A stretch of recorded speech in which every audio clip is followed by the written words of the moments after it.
Zinat Kamaal jedhamti haadha ijoollee afuriiti. Kutaa Minisootaa keessa jiraatti. Itoophiyaarraa gara Ameerikaa erga dhuftee waggaa 10 ta'eera. Itoophiyaa innaa turte ogeettii seeraa ta'uun tajaajilaa akka turteef as gara Yuunaayitid Isteets erga dhuftee maal irratti bobbaatee hojjetaa akka jirtu waahila keenya Edan Garramoof akkas jechuun ibsite. እዚህ ስመጣ ጨቀየሬ ሁሉንም ነገር ቴክኖሎጂ እንዲሁም ደግሞ አሁን በሳይበር ደህንነት ሙያ ውስጥ 500 ፎርቹን የሆነ ኩባንያ ውስጥ አሜሪካ ውስጥ ነው የምሰራው እና የህፃናት ደግሞ ከኮቪድ ወዲህ ደግሞ ኤርገን ዱፌ ዋማራ ጅጅሬ ቴክኖሎጂ አከሱመስ የሮ አማ ኦጉማ ነገኛ መርሰሪቲ ዮካን ሳይበር ሴኩሪቲን ካምፓኒ ቤከማ አሜሪካ ኬሳን ሆጀቻ ጅራ ኤርገ ኮቪድ አስሞ barreessitu kitaabota ijoolleeti. Kitaabota sadiin hanga ammaatti jechuun bara 2021 qabee hanga bara 2023tti kitaabota haaraa sadiin maxxansiiseera jette. Zinat haadha ijoollee afuriif yeroo ammaa immoo hojii nageenya marsariitii yookaan saayibar sekiuritii jedhamu irratti bobbaatee hojjetaa jiraachuu ibsiteetti. Ijoollee guddisaa barachaa hojii kana hojjetaa akkasumas kitaabota ijoollee barreessuun maxxansiisaa kana mara hagamiin wal simsiisuun biyya haaraa keessatti akkamiin akka hojjette innaa ibsitu. ከባድ ነው ያው ወላጅ ሆኖና ልጅ እያሳደጉና ትምህርት መማር ትምህርት ተመልሻለሁኝና 9 ዓመት በትምህርት ላይ ነበር ያሳለፍኩት ማለት ይችላል ulfaataadha ijoollee guddisaa barachuun mana barnootaatti waan deebi'eef waggaa salganuu barnoota irratti dabarse jechuu nan danda'a.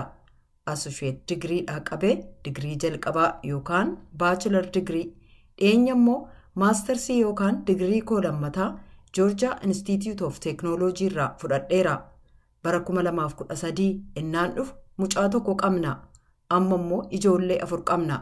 Kan waggaa 13, 10, 8 fi kan 3 walakkaa. Waa hedduu wal simsiisuu gaafata. Garuu hin danda'ama. An ergan danda'ee eenyuyyuu hin danda'a. Inni dura waan jalqaban attamiin fiixan baasu isa jedhu yaaduudha jette. Carraa naannaa keenya jiru mara gargaaramuun barbaachisaadha ka jettu Zinat Ameerikaa keessatti akka hunduu hubatu ijoollee guddisuun ni cima. Gargaarsi hedduun hin jiru ta'us caasaa gargaarsaa jiru fayyadamuun gaarii ta'uu dubbatti. Anis gama kootiin kanneen akkasitti fayyadamee barnoota koos itti fufee oguma koos guddifachuu danda'eera jette. Kitaaba ijoollee isheen maxxansiiste ka jalqabaa Proud in Her Hijab hijaaba isheen kaboontuu jedha. Biyya kana keessatti ka baratame miti. Namni as jiraatu kana ni hubata. Kitaaboleen nuti yeroo hedduu arginu namoonni biyyoota adda addaa keessa jiraatanis kitaaboleen nu fakkaatan keessumaa baqataa kan fakkaatan keessumaa immoo musliima ka fakkaatuun arginu. Kanaaf kitaaba kana barreessuuf maaltu kaka'umsa siif ta'e gaaffii jedhuuf Zinat innaa deebistu.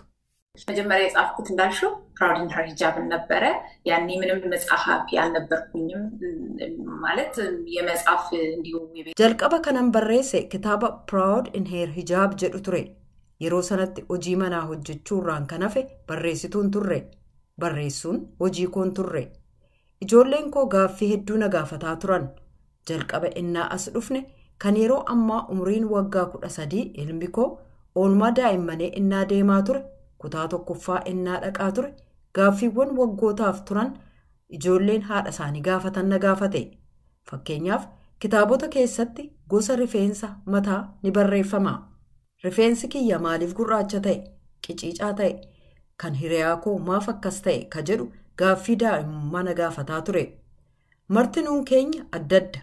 Kan kee akkas, kan hiriyaa kee immoo sanyii kan keetii miti.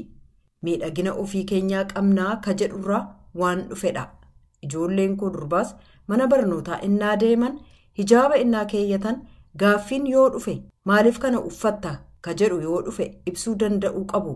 Sababiinsaas mana keessatti an yookaan akkaawwan isaanii innaa ilaalan ofii isaaniif deebii kennuu danda'u.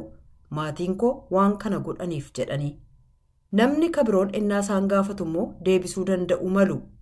Ofii isaaniitti akka boonan amantii aadaaf eenyummaa isaaniitti akka boonan gochuuf akeekisaa inni ka biroon immoo namoonni biroon maaliif uffatu isa jedhu akka hubataniifi.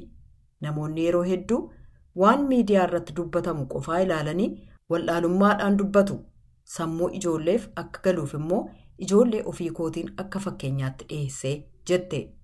Ijoolleen hawaasa namoonni bakka adda addaarraa dhufan keessa innaa jiraatan kitaabota dubbisan irratti nam fakkii isaan fakkaatan maqaa isaanii arguun isaaniif bu'aa guddaa qabaa jette Zinat. Kitaabonni ittaansuun barreessite lamaan immoo nageenya marsariitii yookaan saayibar seekiyuritii irratti kan fuulleeffatanidha.